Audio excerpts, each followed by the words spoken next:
Hello दोस्तों, मैं हूं राजीव रंजन और आप देख रहे हैं हमारे यूट्यूब चैनल इडू अर्ना। दोस्तों, आज बात करेंगे हम बंगाल के गवर्नर जनरल के बारे में। इससे पिछले वीडियो में हम लाए थे बंगाल के गवर्नर के बारे में, जिसमें हमने पहला गवर्नर लॉर्ड क्लाइव से लेकर अंतिम गवर्नर जो है वारेन हेस्टिंग्स के बारे में पढ़ाए थे। अगर आप वो वीडियो नहीं देखें तो इसका जो लिंक होगा वो हम आपको डिस्क्रिप्शन बॉक्स में दे देंगे, आप वहाँ पर जाकर देख सकते हैं। दोस्तों, इस वीडियो से जो है, इस चैप्टर से बीपीएससी में जो है प्रत्येक बार 1 या 2 प्रश्न जो है हमेशा आता रहा है, इसीलिए ये वीडियो भी बहुत ही महत्वपूर्ण है आपके लिए। दोस्तों, आज शुरू करते हैं हम बंगाल का गवर्नर जनरल के बारे में। बंगाल का गवर्नर जनरल जो है वह गवर्नर पद को चेंज करके, जो इसका नाम का जो है चेंज करके गवर्नर का गवर्नर जनरल कर दिया गया। पहले क्या हुआ करता था, बंगाल का गवर्नर, और अब जो है यह बंगाल का गवर्नर जनरल बन गया। यह कब बन गया, कैसे बन गया, उसके बारे में बताते हैं। 1773 में एक प्रस्ताव आया, अंग्रेजों द्वारा जो है 1773 में एक प्रस्ताव लाया गया, उसका नाम जो है रेगुलेटिंग एक्ट दिया गया। 1773 में एक प्रस्ताव आया जिसका नाम रेगुलेटिंग एक्ट दिया गया। इसी प्रस्ताव के तहत जो है भारत बंगाल के गवर्नर पद जो था उसको नाम चेंज करके बंगाल का गवर्नर जनरल बना दिया गया। तो सबसे पहला गवर्नर जो था गवर्नर जनरल, वह आपका बंगाल का पहला गवर्नर जनरल जो है वारेन हेस्टिंग्स को बनाया गया।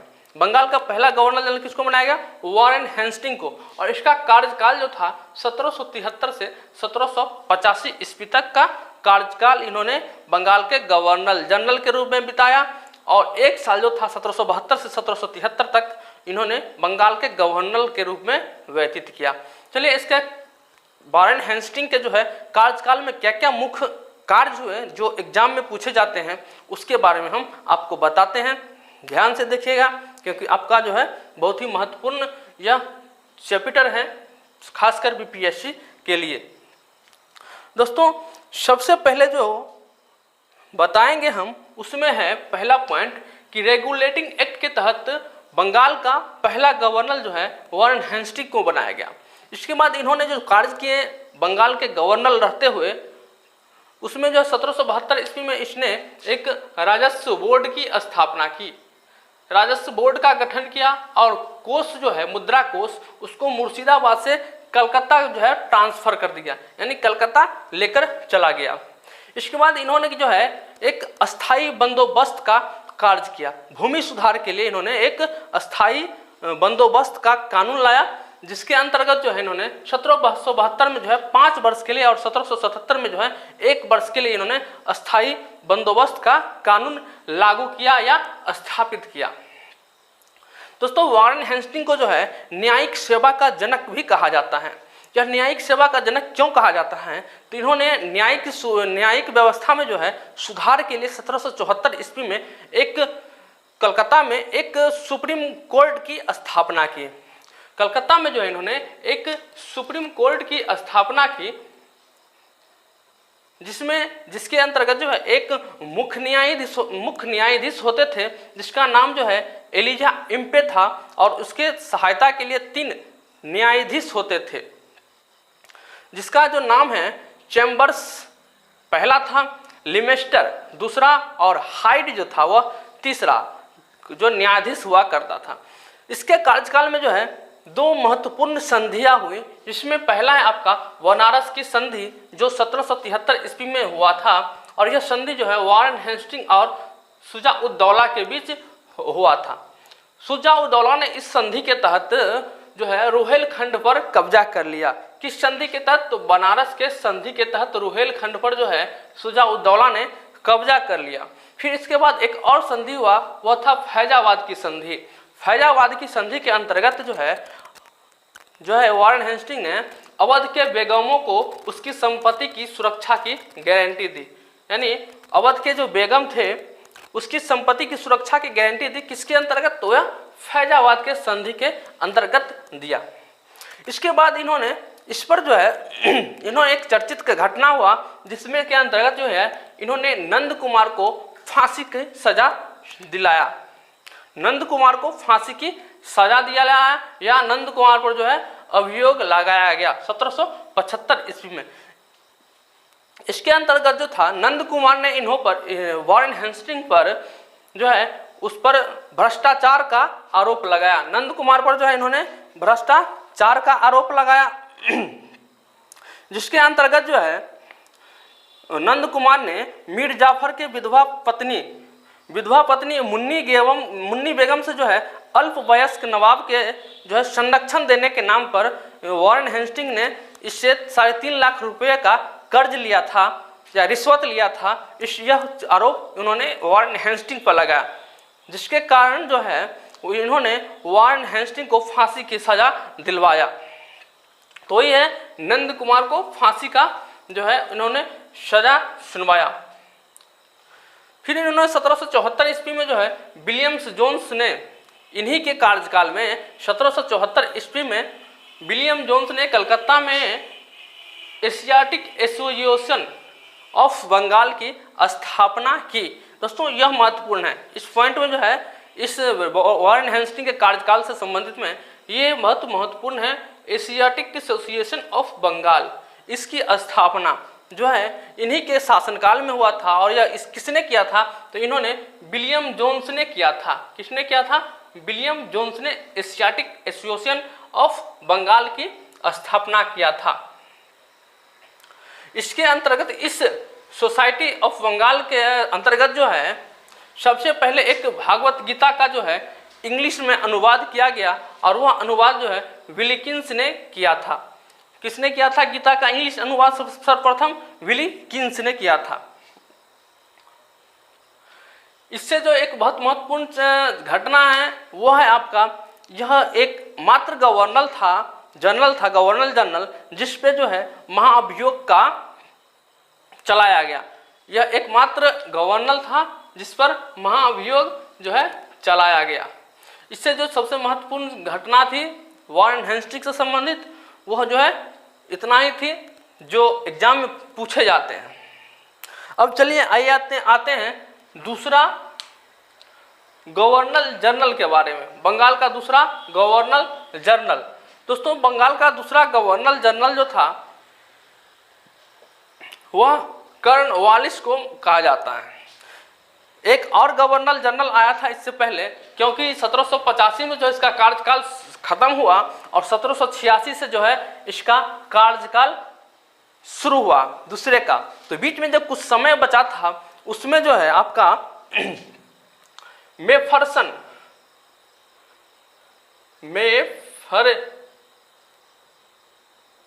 जो है एक मेफरसन नामक गवर्नर जनरल हुआ, जो एक स्थापन्य गवर्नर जनरल था। उन्होंने इस बीच में जो है बीच का जो समय था गैप, उसमें कार्यकाल का उसने इसका संचालन किया। तो उससे संबंधित कोई महत्वपूर्ण घटना नहीं है, इसीलिए उसको नहीं बतलाया गया है। तो यह बात ध्यान रखिएगा कि इसके बीच में जो है एक मेफरसन जो है गवर्नर जनरल हुआ जो स्थापन्य थे। कुछ ही समय बाद जो है दूसरा गवर्नर जनरल आया जो है कर्नवालिस के रूप में आया, और इसका कार्यकाल जो था आपका 1786 से 1793 ईस्वी तक के बीच में इन्होंने अपना कार्यकाल किया। तो कर्नवालिस से संबंधित जो सबसे महत्वपूर्ण घटना है एग्जाम में पूछे जाते हैं उसके बारे में हम चर्चा करेंगे, क्योंकि ज़्यादा पढ़ना जो है समझ से बाहर हो जाता है। इसीलिए जो महत्वपूर्ण टॉपिक है उसको हमने छांट कर यहाँ पर लिखा है।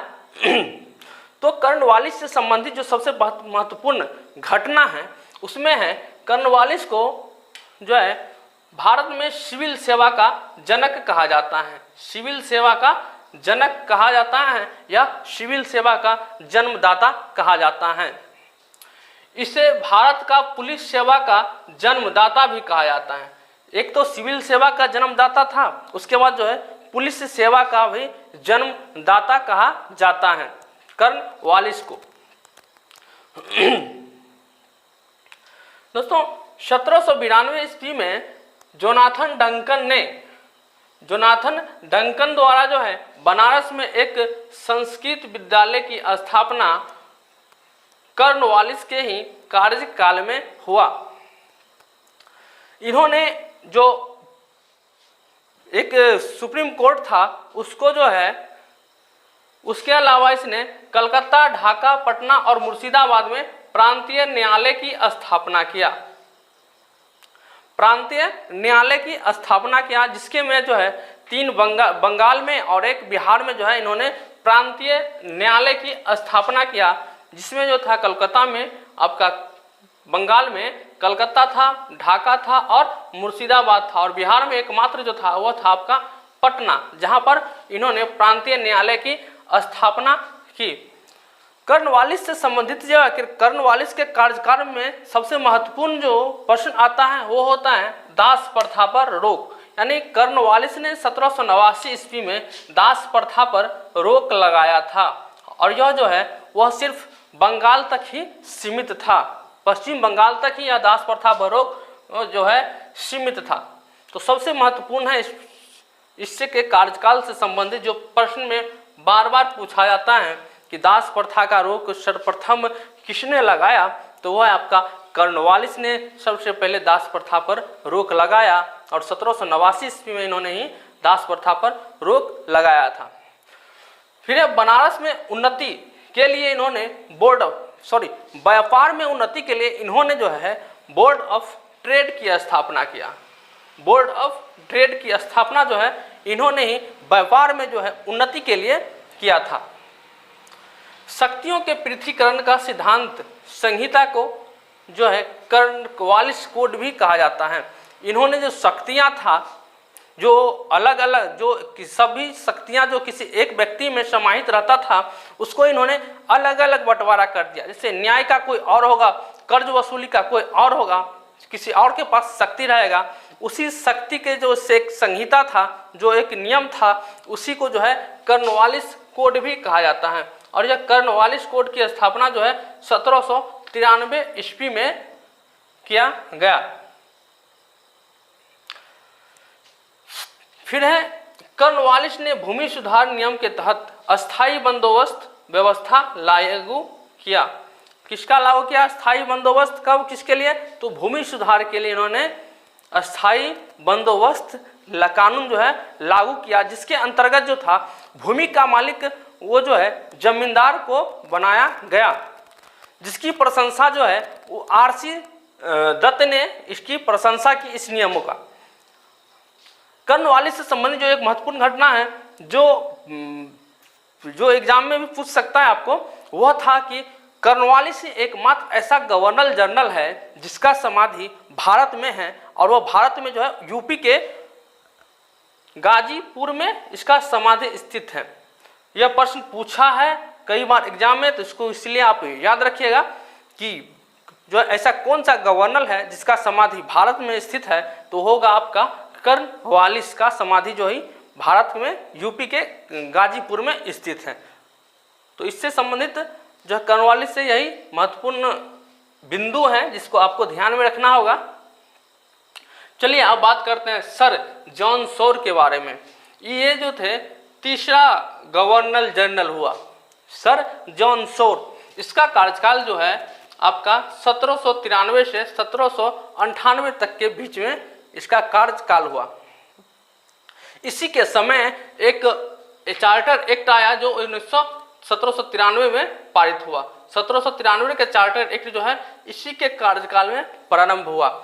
इससे संबंधित जो दो महत्वपूर्ण बिंदु है वह यह है कि इसने मैसूर के प्रति जो है हस्तक्षेप की नीति अपनाई रखी।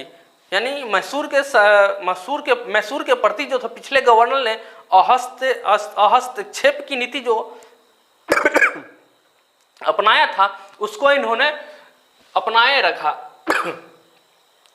इसने जमींदारों को जो है वास्तविक स्वामी माना। जो स्थायी बंदोबस्त में भी यही था कि जमींदारों को ही जो है वास्तविक स्वामी माना जाए। तो इससे संबंध जो है दो मुख्य बिंदु था, जिसमें हस्तक्षेप की नीति के जो है एक महत्वपूर्ण है। इससे ये भी कोई खास नहीं है। चलिए अब बात करते हैं चौथा गवर्नर जनरल, बंगाल के चौथा गवर्नर जनरल के बारे में। चौथा गवर्नर जनरल जो था वह है लॉर्ड बेलेजली का कार्यकाल जो था 1798 से लेकर 1800 5 ईस्वी तक के बीच में हुआ। इन्होंने दोस्तों एक सहायक संधि का प्रचलन व्यवस्था जो है प्रचलित किया, सहायक संधि की व्यवस्था को प्रचलित किया। सहायक संधि क्या था, तो इसके अंतर्गत ने जो अंग्रेज जो है सहायक संधि करता था जिससे राजा से, तो उससे जो एक समझौता करता था जिसके अंतर्गत यह कहा जाता था कि जो राजा है वो अपने सैनिक शक्ति को भंग कर जो है अंग्रेजों की सैनिक शक्ति को स्वीकार करेगा और उस अंग्रेज सैनिक का जो है वेतन वह राजा स्वयं जो है देगा, वो अपने राजस्व से उसका वेतन का भुगतान करेगा। अगर उस भुगतान को जो है वह नहीं कर पाया तो अंग्रेज जो है उसके एक भाग पर, उसके शासन के एक भाग पर जो है वह कब्जा कर लेगा। तो वही सहायक संधि था। और इसके बदले में क्या देगा अंग्रेज, तो उसको जो है बाहरी आक्रमणों से सुरक्षा देगा। तो वही सहायक संधि में यही कुछ नियम था जिसको इसको स्वीकार करना पड़ा। तो ये इन्होंने सहायक संधि व्यवस्था को प्रचलित किया। किसने? लॉर्ड विलेजली ने। तो सहायक संधि में क्या क्या था हम बता दिए थे।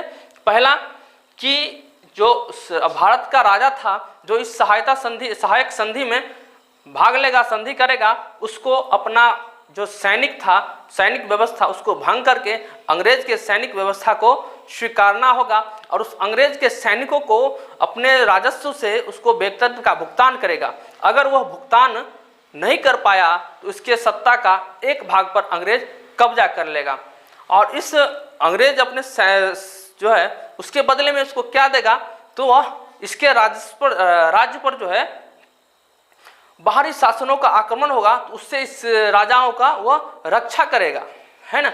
और एक और था इससे संबंधित संधि में बातें कि अंग्रेज कभी इसके राज पर हस्तक्षेप नहीं करेगा, लेकिन यह जो है सिर्फ कहने के लिए था, वह बार बार इस पर हस्तक्षेप करता ही था। तो वही है। तो पहला में जो था सहायक संधि प्रणाली व्यवस्था को प्रचलित किया। इस सहायक संधि में सबसे पहले संधि करने वाला था वह पहला था हैदराबाद का नवाब। वह कौन था? तो हैदराबाद का नवाब ने सबसे पहले हैदराबाद का नवाब यह सहायक संधि में भाग लिया और इसने जो है 1798 में इस संधि में भाग लिया। उसके बाद था आपका मैसूर और तंजौर का राजा। मैसूर और तंजौर का राजा भी जो है इसमें भाग लिया और यह 1798 में इस संधि के तहत आ गया। उसके बाद कई राज्य ऐसे थे, राज्य के राजा, उन्होंने भी जो है इस सहायक संधि में भाग लिया। उसमें था अवध के नवाब। उसमें जो था अवध के नवाब था, उन्होंने भी 1801 में इस संधि में हिस्सा लिया। फिर था पेशवा बाजीराव और वरार के राजा जो थे भोसले, उन्होंने भी इस संधि में समझौता किया और यह 1803 में जो है संधि में भाग लिया, संधि में सम्मिलित होगा। इसके अंतर्गत जो है वह ग्वालियर का सिंधिया परिवार जो बहुत महत्वपूर्ण है अभी भी राजनीति में, उसका परिवार, उन्होंने भी इस संधि का जो है अपनाया, इसके साथ संधि किया। वो 1804 में लगभग इसके साथ संधि किया था अंग्रेजों के साथ सहायक संधि में। तो उसके बाद जो है जोधपुर, जयपुर के भी राजा ने इस संधि में भाग लिया। कुछ और भी है, उतना ध्यान इसमें नहीं रखना है। फिर दूसरा में जो है 1799 में बेलेजली ने सभी समाचार पत्रों पर सर्वप्रथम सेंसर लगाया था, यानी सेंसर यानी कर लगाना शुरू किया था। समाचार पत्रों पर सेंसर लागू किया था। लॉर्ड वेलेस्ली ने ही जो है आईसीएस की जो आईसीएस में यानी सिविल सेवा में जो चयनित विद्यार्थी थे उसके प्रशिक्षण के लिए जो 1800 ईस्वी में कलकत्ता में फोर्ट विलियम्स कॉलेज की स्थापना की। यह महत्वपूर्ण है। इससे फोर्ट विलियम कॉलेज की स्थापना किसने किया था ना? वह लॉर्ड वेलेस्ली ने किया था 1800 ईस्वी में। जो सिविल सेवा के परीक्षार्थी थे उस चयनित थे इसमें, उसके जो है प्रशिक्षण के लिए कलकत्ता में जो है एक 1800 ईस्वी में फोर्ट विलियम्स कॉलेज की स्थापना की थी। तो सबसे महत्वपूर्ण लॉर्ड वेलेस्ली में क्या है? तो फोर्ट विलियम कॉलेज, यह आपको याद रखना होगा। चलिए आप पांचवा में चलते हैं। पांचवा गवर्नर जनरल, पांचवा गवर्नर जनरल तो जो था आपका वो था sir George Borlaug, sir George Borlaug. इसका कार्यकाल जो था वो आपका 1806 ईस्वी से 1807 के बीच में था, यानी मात्र देखे तो 1 या 1.5 साल के बीच में था। इससे संबंधित कुछ महत्वपूर्ण बिंदु है, वह है हस्तक्षेप की नीति की इसने भी कड़ाई के साथ पालन किया। हस्तक्षेप की नीति को इसने भी जो है कड़ाई के साथ पालन किया, जैसे कि सर जॉन शॉर ने भी करते आ रहा था। इन्होंने मराठों के साथ भी शांतिपूर्ण नीति अपनाया, मराठों के साथ जो है इन्होंने शांतिपूर्ण नीति अपनाया। और इससे संबंधित जो है सबसे महत्वपूर्ण है वह है बेल्लौर का सिपाही विद्रोह। बेल्लौर का सिपाही विद्रोह तो बेल्लौर का सिपाही विद्रोह क्यों हुआ था, इसके बारे में कुछ चर्चा कर देते हैं थोड़ा सा। कि दोस्तों इन्होंने बेल्लौर में जो सिपाही थे उसको जो है जातियों में लड़ाने की कोशिश किया था, जिसी के संदर्भ में जो है यहाँ पर एक सिपाही का विद्रोह जो है शुरू हो गया। वह था आपका 1806 ईस्वी में बेल्लौर की सिपाही विद्रोह हुआ था। चलिए छठा में आपका लॉर्ड मिंटो। लॉर्ड मिंटो जो है छठा गवर्नर जनरल था बंगाल का। उसका कार्यकाल जो था 1807 से लेकर 1813 ईस्वी तक। तो इसमें सबसे महत्वपूर्ण बिंदु है वह है पंजाब के राजा रंजीत सिंह के साथ जो है इन्होंने अमृतसर की संधि किया था।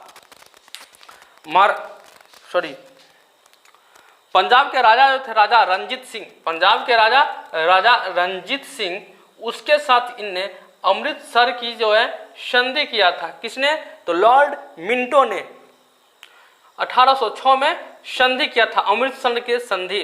तो अमृतसर के संधि में जो है एक हस्ताक्षर किया था अंग्रेजों की तरफ से, उसका नाम आपका जो है चार्ल्स मेडकॉफ था। चार्ल्स मेडकॉफ, याद रखिएगा, चार्ल्स मेडकॉफ। इन्होंने जो है अंग्रेजों की तरफ से या अमृतसर की संधि में हस्ताक्षर किया था।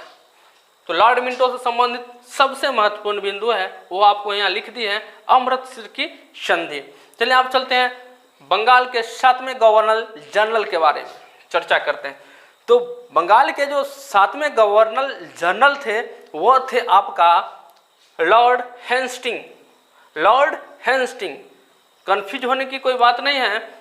ये है लॉर्ड हेस्टिंग, यहाँ पर है वॉरेन हेस्टिंग। दोनों हेस्टिंग है, लेकिन वो लॉर्ड है, ये लॉर्ड है, और वो जो था वॉरेन था। तो कंफ्यूज होने की कोई जरूरत नहीं है। तो लॉर्ड हेस्टिंग का जो कार्यकाल था वो आपका 1813 ईस्वी से लेकर 1823 ईस्वी तक का कार्यकाल इन्होंने संभाला। लगभग देखें तो 11 साल का इसका कार्यकाल था।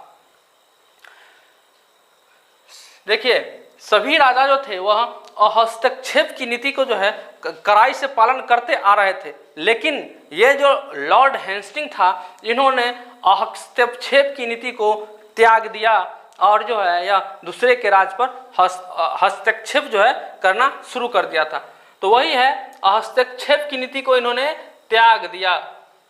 दूसरे राजाओं की तरह जो है या हस्तक्षेप की नीति को कड़ाई से पालन नहीं कर सका और उसको त्याग दिया गया, और इसके अंतर्गत इन्होंने दूसरे राज्यों पर जो है कब्जा करना शुरू कर दिया। इसके ही शासन में सबसे जो है महत्वपूर्ण संधि सुगौली की संधि, सुगौली की संधि किया था। इसके शासन काल में ही जो है आंग्ला नेपाल युद्ध हुआ था। आंग्ला नेपाल युद्ध हुआ था और इसको जो है युद्ध हुआ और इसमें इसके तहत जो है एक सुगौली संधि हुआ। युद्ध समाप्ति के बाद जो है एक सुगौली संधि हुआ, जिसके अंतर्गत अंग्रेजों को जो है गढ़वाल, कुमायूं,